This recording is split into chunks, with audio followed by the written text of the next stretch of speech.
नमस्कार, वेलकम, आदाब, सत श्री अकाल, सुस्वागतम मेरे प्यारे दोस्तों। स्वागत है आपका आपके अपने यूट्यूब चैनल मैथ कोडिंग में। मैं यार चौधरी। मेरे प्यारे मित्रों, आज हम एक नया टॉपिक शुरू करने वाले हैं। आज का अपना टॉपिक रहेगा घातांक। जो घातांक और करणी नाम से आता है, तो हम घातांक को अलग पढ़ेंगे और करणी को अलग पढ़ेंगे। आज के टॉपिक में हम घातांक का पूरा बिल्कुल बेसिक से एडवांस लेवल में पूरा कंप्लीट करने वाले हैं और इसके जितने भी क्वेश्चन, जितने भी नियम वगैरह हैं, सारे के सारे डिटेल में देखेंगे। इसको बिल्कुल जीरो से हाई लेवल तक अपन पढ़ेंगे। उम्मीद है इस वीडियो के बाद में आपको कभी घातांक और करणी में, यानी घातांक आज का टॉपिक है, इसमें कोई समस्या आएगी नहीं। इसको हम बिल्कुल कंप्लीट पूरा डिटेल में पढ़ने वाले हैं। इसके जैसे जितने सारे पिछले गत प्रतियोगी परीक्षाओं में पूछे गए वो सारे के सारे प्रश्न हम इसके सोल्व करेंगे। और ये आज की वीडियो लगभग 1 घंटे तक, यानी 1 घंटे के आसपास तक, वो 5-10 मिनट कम भी हो सकती है, तो ज़्यादा भी हो सकती है। इतनी बड़ी वीडियो होगी और मैं आशा करता हूँ कि आप इस वीडियो को पूरा देखें, ताकि आपको आने वाली प्रतियोगी परीक्षाओं में इससे संबंधित अगर घातांक से संबंधित कोई प्रश्न आता है तो आपको कोई दिक्कत आएगी। तो मेरे प्यारे मित्रों, शुरू करते हैं सबसे पहले आज के इस घातांक टॉपिक में। सबसे पहले नियम से हम घातांक के नियमों के बारे में अगर बात करते हैं कि घातांक के नियम क्या क्या होते हैं, रूल क्या क्या होते हैं, तो घातांक के नियम की अगर बात करेंगे तो घातांक के रूल और नियम कौन कौन से वो देखो। हम बात करते हैं रूल की कि घातांक के रूल कौन कौन से होने वाले हैं, यानी नियम कौन कौन से होने वाले हैं। इन नियम के बारे में डिटेल से पढ़ लेते हैं।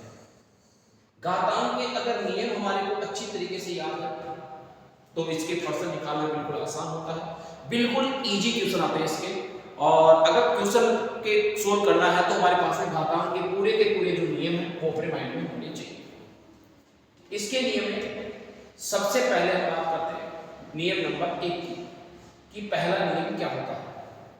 तो पहले नियम की अगर बात करेंगे तो पहला नियम ये कहता है कि मान के चलो आपके पास में कोई संख्या है और संख्याएं आपके पास में मल्टीपल्स हैं, लेकिन उनके आधार सारे के सारे समान है, उनकी पावर अलग अलग है। जैसे मैं बात करूं a की घात n गुणा a की घात n गुणा और a की घात b। मेरे पास में एक कोई संख्या है और इस संख्या का आधार सभी का समान है, वो क्या है, a आधार। अगर ये सिचुएशन अपने पास में होती है तो इस कंडीशन में हमारे पास में जो आधार है वही रहेगा, लेकिन इसकी घातें हमारे पास में जुड़ जाएगी, जैसे m प्लस n प्लस और क्या हो गया आपकी, ये सारी की सारी घातें अपने पास में जुड़ जाएगी, ऊपर लिखी जाएगी। इसको हम एक एग्जांपल के माध्यम से समझ सकते हैं। और एग्जांपल की अगर बात करेंगे तो एग्जांपल में जैसे मैंने 2 की घात 4 गुणा 2 की घात 5 गुणा 2 की घात 6, ये मैंने लिखा है। जैसे ही इनको जोड़ेंगे तो आधार सभी के समान है, 2 के तो 2 रहेंगे। अब 4 5 9 9 6 कितने होते हैं, 15, यानी इसको हम लिख सकते हैं 2 की घात 15। ये हमारे पास पहले नियम के आधार पे हम उसको लिख सकते हैं। बात करते हैं दूसरे नियम की कि हमारे पास में घातांक का दूसरा नियम क्या होता है। दूसरे नियम की बात करेंगे, जैसे हमारे पास में कोई एक संख्या है, इसकी घात हमारे पास में m है और इसके बाहर की तरफ अपने पास में कोई n घात है, यानी घात की क्या होगी, घात हमारे पास में होगी। अगर घात की घात के बारे में बात करेंगे तो जब घात की घात और कोष्टक लगा हो तो दोनों घातें आपस में मल्टीप्लाई यानी गुणा हो जाती है, यानी m × n। जैसे वापस एग्जांपल से अगर हम इसको समझेंगे कि एग्जांपल के माध्यम से हम इसको किस प्रकार से निकाल सकते हैं, तो देखो अगर बात करें इसकी, तो जैसे एग्जांपल में मैं लिखूं यहाँ पे 2 की घात में यहाँ लिखूं 5 और इसकी घात लिखूं मैं मान के चलो कि यहाँ पे 4। तो यहाँ पे घात की घात हो गई और घात की घात होने की वजह से हम इसको लिख सकते हैं 5 इससे मल्टीप्लाई हो जाएगा 4 से, 5 होके 20, यानी ये क्या हो गया, 2 की घात 20 हमारे पास में हो गया। उम्मीद है ये बात भी आपके समझ में आई होगी। चलो आगे बढ़ते हैं कि इसका तीसरा वाला नियम है वो क्या होता है। अगर थर्ड नियम की अगर बात की जाए तो देखो थर्ड नियम हमारे पास में क्या होगा। थर्ड नियम हमारे पास में क्या है? अगर घातांक के तीसरे नियम की अगर बात करते हैं कि इसका थर्ड नियम क्या होने वाला है, तो हमारे पास में मान के चलो कोई भी संख्या है और वो a बटा b के रूप में लिखी हुई है, दोनों के आधार हमारे पास में समान है और इनके हमारे पास में या अपने पास में जैसे मान के चलो कि अगर बात करें अपने पास में तो एक मिनट देखो, दो संख्या ले लेता हूं, जैसे एक a संख्या है और एक b संख्या है और इसकी घात है हमारे पास में n, तो आधार अलग अलग है और इसके ऊपर पावर घात रूट दिए हुए हमारे पास में n, तो इस कंडीशन में हम इस घात को दोनों के ऊपर अलग अलग लिख सकते हैं, a की घात n और b की घात भी n। इस प्रकार से इसको क्या कर सकते हैं, लिख सकते हैं। ये एक नियम होता है। अगर इसके एग्जांपल की बात करेंगे, अगर इसके एग्जांपल की अगर बात करते हैं तो एग्जांपल के तौर पे हम देखेंगे तो जैसे मान के चलो कि हमारे पास में मैं लिखूं यहाँ पे 2/3 और इसकी घात लगी हुई है 4, तो मैं इसको लिख सकता हूँ 2 की घात 4 और 3 की घात 4, 2 की घात 4 और 3 की घात 4। इनको सेपरेटली हम अलग अलग लिख सकते हैं। ये हमारे पास में एक नियम होता है किसका, घातांक। अगर घातांक के चौथे नियम की अगर बात करते हैं कि चौथा नियम क्या होगा, तो फोर्थ नियम की अगर घातांक की बात करेंगे तो मान के चलो हमारे पास में कोई संख्या है, जैसे मान के a की घात -n, यानी इसकी घात माइनस में है। अगर घात माइनस में है तो ये घात बटा में जाते ही किस में हो जाएगी, प्लस में हो जाएगी, बटा में जाते किस में हो जाएगी, प्लस में हो जाएगी। ये उल्टा भी पॉसिबल होता है, ये उल्टा भी पॉसिबल होता है कि जैसे मान के चलो 1/a की घात -n यानी नीचे घात माइनस में है तो ऊपर आते ही ये घात किस में हो जाती है, प्लस में हो जाएगी। यानी ऊपर माइनस की है तो यानी अंश में माइनस की है तो हर में प्लस हो जाएगी, अगर हर में माइनस की है तो अंश में प्लस हो जाएगी। यानी ऊपर जाते ही अपने पास में जो घात होती है वो क्या होती है, अपने पास में इसका सिंबल यानी चिन्ह उसका बदल जाता है। ये हमारा फोर्थ नियम है। जैसे मैं लिखता यहाँ पे एग्जांपल के तौर पे अगर बात करूं तो मान के चलो मेरे पास में 2 की घात -5 है तो इसको मैं लिखूंगा तो 1/2 की घात 5 के रूप में इसको लिख सकता हूं। ये इसका एक नियम होता है। चलते हैं अगले नियम की ओर कि इस घातांक का अगला नियम क्या होगा। उम्मीद है ये सारा का सारा आपको समझ में आया होगा। अगर आपको ये सारा का सारा रिटन वर्क करना है, लिखना है, नोट्स की कॉपी में लिखना है तो आप वीडियो को रोक करके और यहाँ पे आराम से लिख सकते हो या स्क्रीनशॉट ले सकते हो। इसका स्क्रीनशॉट ले लो या इसको वीडियो को रोक करके आप लिख सकते हो। तो ये इसका स्क्रीनशॉट जो लेना चाहिए वो इसका स्क्रीनशॉट ले सकता है। तो चलिए मित्रों आगे बढ़ते हैं कि इसका आगे नियम जो होगा वो किस प्रकार से होगा। तो हम चलते हैं अगले नियम के ऊपर। देखो अगला नियम, नियम नंबर अपने पास में हो गया, नियम नंबर हो जाएगा 5। अगर मान के चलो आपके पास में कोई घात है और घात है आपके किसी भी संख्या की घात होती है 0, किसी भी संख्या की घात क्या होती है 0। अगर किसी भी संख्या की घात 0 होती है इसका मतलब उसका मान हमेशा 1 होता है, चाहे वो 2 हो तो ठीक है, चाहे 10 हो तो ठीक है, चाहे 5000 ठीक है। जैसे मैं 2 की घात 0 इसका मतलब 1 होता है। अगर मैं 2005 लिखूं या 205 लिखूं इसकी घात 0 है तो इसका मतलब 1 होता है। चाहे मैं 1 लाख लिखकर और 1000 लिखकर चाहे 10,000 लिखकर इसकी घात अगर मैं 0 लगाता हूं तो इसका मतलब हमेशा कितना होता है, 1 होता है। ये बात आपको ध्यान में रखनी है। ये भी एक किसका नियम होता है, ये एक घातांक का नियम होता है। चलिए बेटा अगर बात करें हमारे पास में छठे नियम की तो जैसे मान के चलो हमारे पास में कोई दो संख्या है, जैसे ये a है और ये हमारे पास में मान के चलो इसका आधार भी क्या है a है, लेकिन इसकी घात m है और नीचे वाले की घात m है। जब भी दोनों संख्याओं के आधार समान हो, ऊपर और नीचे दोनों तरफ हमारे पास में घातें अलग अलग हो तो हमारे पास में आधार समान रहेगा, लेकिन अंश की घात में से हर की घात माइनस हो जाएगी। a की घात m, a की घात n, तो अंश की घात m है, हर की घात n है, तो a की घात m माइनस n इसको हम लिख सकते हैं। एग्जाम्पल के तौर पे अगर बात करेंगे तो 2 की घात में यहाँ पे 8 लिखूं बटा में 2 की घात में 6 लिखूं, दोनों के आधार हमारे पास में समान है तो इसको 2 की घात 8 माइनस 6 यानी मैं इसको 2 की घात 2 लिख सकता हूँ। ये भी एक घातांक का नियम होता है। तो मेरे प्यारे मित्रों ये बात आपको समझ में आई होगी। और बात करते हैं इसके अंदर कि इसका एक नियम क्या होता है, थोड़ा सा आपको विशेष स्पेशली इसको ध्यान में रखना है। देखो स्पेशली ध्यान में आपको इसको रखना ही रखना है, क्योंकि ये बड़ा इंपॉर्टेंट पोर्शन हमारे पास में हो जाता है। ये बड़ा इंपॉर्टेंट पोर्शन है हमारे पास में। जैसे मान के चलो कि किसी की घात हमारे पास में a है और a की घात 1/n है और बराबर में हमारे पास में b लिखा हुआ है। बराबर में क्या लिखा हुआ है, b लिखा हुआ है।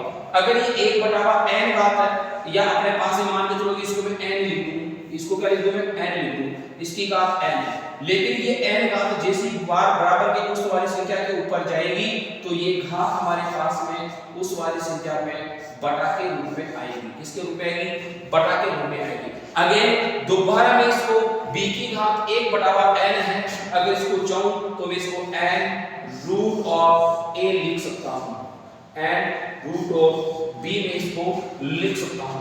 उस a b की घात 1/n को मैं इस तरीके से भी लिख सकता हूं। ये भी हमारे पास में एक नियम होता है। उम्मीद है कि नोट वाला पोर्शन आप स्पेशली हाईलाइट है, आप इसको याद रखोगे।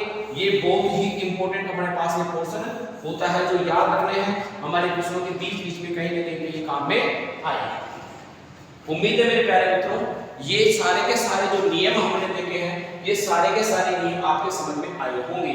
और उम्मीद है अगर ये आपको 6 नियम और ये एक नोट लगाकर मैंने जो लिखा है अगर आपको याद रहेगा तो ये सारी की सारी यूनिट जो है उसके प्रश्न आप चुटकियों में हल कर दोगे। एग्जाम में आपको कोई दिक्कत नहीं आएगी। कोई सी भी किताब लो, किताब के सारे क्वेश्चन सोल्व करो, आपको कुछ भी समस्या नहीं आने वाली है। चलो इनके क्वेश्चनों के ऊपर चलते हैं कि इसके क्वेश्चन किस प्रकार से हम सोल्व करेंगे। यह है हमारा आज का पहला क्वेश्चन, बड़ा इंपॉर्टेंट है। पहला प्रश्न है वही बड़ा खतरनाक है। खतरनाक इसलिए है क्योंकि यहाँ पे जो संख्याएं लिखी हुई है, जैसे 16 की घात यहाँ पे लिखी हुई है 0.16 और 2 की घात लिखी हुई है 0.36 और ये किसके बराबर होगी ये आपको बताना है। तो यहाँ पर जब हम बोलेंगे कि 16 की घात हमारे पास में लिखी हुई है 0.16, क्या लिखी हुई है 0.16 और गुणा में लिखा हुआ है 2 की घात 0.36। तो मेरे प्यारे मित्रों, जब भी इस प्रकार का प्रश्न आएगा तो हम यहाँ पर क्या करेंगे कि इनके आधार सम्मान करने की कोशिश करेंगे। क्या करेंगे, आधार सम्मान करने की कोशिश करेंगे और इसके आधार सम्मान हमारे को करने ही करने हैं। तो जब आधार सम्मान करेंगे तो एक संख्या में तो हमारे पास में 2 है और दूसरी वाली संख्या में 16 है। तो हम 2 को 16 नहीं बना सकते, लेकिन 16 को हम क्या बना सकते हैं, 2 बना सकते हैं। 16 को क्या बना सकते हैं, 2 बना सकते हैं। वो कैसे, देखो अगर हमारे पास में 16 है तो 16 के गुणनखंड हम कर सकते हैं। अगर 2 से करेंगे तो ये तो हो गया 8, फिर 2 का देंगे 4, फिर 2 का देंगे 2 और फिर 2 का देंगे तो 1, 1 2 3 4, यानी मैं इसको 2 की घात 4 लिख सकता हूँ। क्या लिख सकता हूँ, 2 की घात 4 लिख सकता हूँ और ऊपर है 0.16। क्या हो जाएगा 0.16 हमारे पास हो जाएगा गुणा ये है 2 की घात 0.36। तो यहाँ पर देखो हमारे पास में क्या है, घात की घात आई है। जब घात की घात होती है तो नियम नंबर 2 याद करो, घातें आपस में गुणा होती है। तो जब 2 को मैं 4 को 0.16 से गुणा करूंगा तो 0.64 आएगा। 16 चौके 64, 0.64 और यहाँ पर यह है हमारे पास में 2 की घात 0.36। अब जरा ध्यान से देखो क्या इन संख्याओं के आधार समान है क्या, और जब आधार समान होते हैं तो नियम 1 के अनुसार हम क्या करते हैं, दोनों ही घातों को जोड़ देते हैं। जैसे 0.36 और 0.64 दोनों को जोड़ेंगे तो 1 होगा और 2 की घात 1 का मतलब कितना होता है, 2 होता है। 2 की घात 1 का मतलब कितना होता है, 2 होता है। तो हमारे इसका सही आंसर क्या रहेगा, 2 रहेगा। प्यारे मित्रों, उम्मीद है ये समझ में आपके आया होगा। आप इसका स्क्रीनशॉट ले सकते हो ताकि आप इसको आपकी नोटबुक में आराम से लिखो। ठीक है मेरे प्यारे मित्रों, कि हम इसको किस प्रकार से सोल्व करेंगे। चलते हैं अगले क्वेश्चन के ऊपर। और अगला क्वेश्चन है हमारे पास में ये रहा, 256 की घात 0.16 और 256 की घात 0.09, इसका मान क्या होगा। 256 की घात 0.16, देखो 256 की घात 0.16 ऐसा है हमारे पास में, गुणा 256 की घात क्या दे रखा है इसने 0.09। 0.09। अब यहाँ पर आधार पहले ही समान है। अब आधार पहले ही समान है तो क्या करेंगे, कुछ नहीं करेंगे, आधार समान है तो हम घाते जोड़ते हैं। जैसे 256 तो हमारे पास में है ही और यहाँ पर 0.16 0.9 को जोड़ेंगे तो ये हो जाएंगे 0.25। मेरे प्यारे मित्रों क्या हो जाएंगे 0.25। और उम्मीद है 0.25 को हम लिख सकते हैं सही रूप में लिखना चाहेंगे तो क्या लिख देंगे 25/100। क्या लिख देंगे मेरे प्यारे मित्रों 25/100, क्योंकि इसकी 2 पॉइंट आगे एक करके मैं 2 जीरो लगा सकता हूं। ये हमारे मैथ का नियम होता है। जैसे इसको काटेंगे 25 से कम 25 और 25 के 100 यानी ये 1/4 हो गया। कितना हो गया, ये 1/4 हो गया। तो 256 जो है हमारे पास में बराबर हो गया 1/4 घात की। किसके बराबर हो गया 256 से 1/4 के बराबर।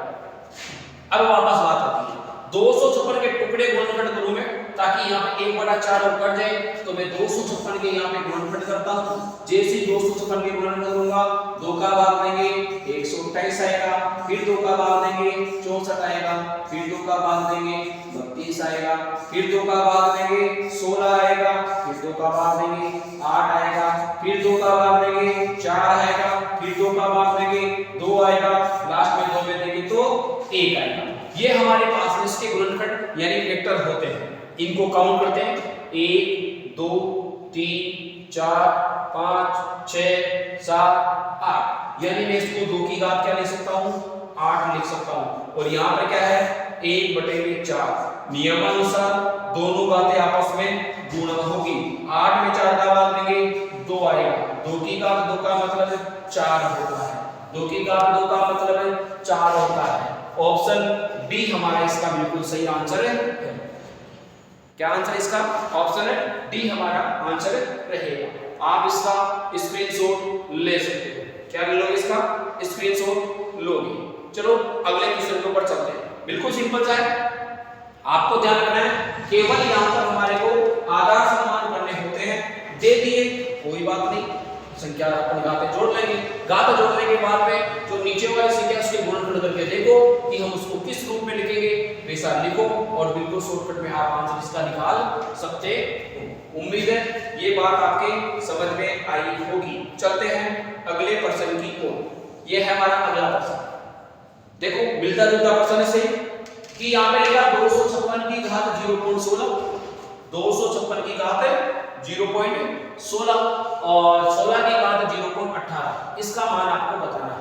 तो यहाँ पे है 256 की घात 0.16 और गुणा 16 की घात 0.18, 16 की घात 0.18। ये 16 है। 256 को मैं 16 के रूप में लिख सकता हूँ क्या, बिल्कुल लिख सकता हूँ कि 16 का वर्ग जो होता है वही 256 होता है, यानी 16 गुना 16 और यानी 16 की घात 2। तो मैं 256 को यहाँ पे लिख सकता हूँ 16 की घात 2। क्या लिख सकता हूँ 16 की घात 2। यहाँ पे क्या है 0.16 है। क्या है यहाँ पे 0.16 है गुणा 16 की घात यहाँ पे क्या हो जाएगा 0.18। कितना हो जाएगा 0.18। यहाँ पे घात की घात आई है क्या, यहाँ पर घात की घात आई है क्या, यहाँ पर घात की घात आई है तो दोनों घातें आपस में क्या होगी गुणा होगी। 16 को 2 से गुणा करेंगे तो 0.16 है, 100 गुना 32 यानी 0. कितना हो जाएगा 32 हो जाएगा। इसको गुणा करेंगे 16 ये है 16 की घात 0.18, 0.18। जैसे 0.32 और 0.18 को जोड़ेंगे तो ये जाएगा 16 की घात 0.50। प्यारे मित्रों क्या हो जाएगा 16 की घात 0.50। जैसे 16 की घात 0.50 हमारे पास में ये आया तो इसको आते ही हम क्या करेंगे कि 0.50 का मतलब क्या है, तो 0.50 को हम 50/100 लिख सकते हैं। क्या लिख सकते हैं 50/100। तो 50 से कम 50 तो 50 दूनी 100 यानी घात हो गई 1/2, यानी ये हो गया 16 की घात 1/2। हम 16 को क्या लिख सकते हैं, तो 16 के क्या करेंगे गुणनखंड करेंगे। 16 के क्या करेंगे गुणनखंड। 2 से किया ये 8 हो गया, फिर 2 का दिया 4 हो गया, फिर 2 का दिया 2 हो गया, फिर 2 का दिया 1 हो गया। 2 की घात 4 हम क्या लिख सकते हैं इसको 2 की घात 4। तो ये 2 की घात 4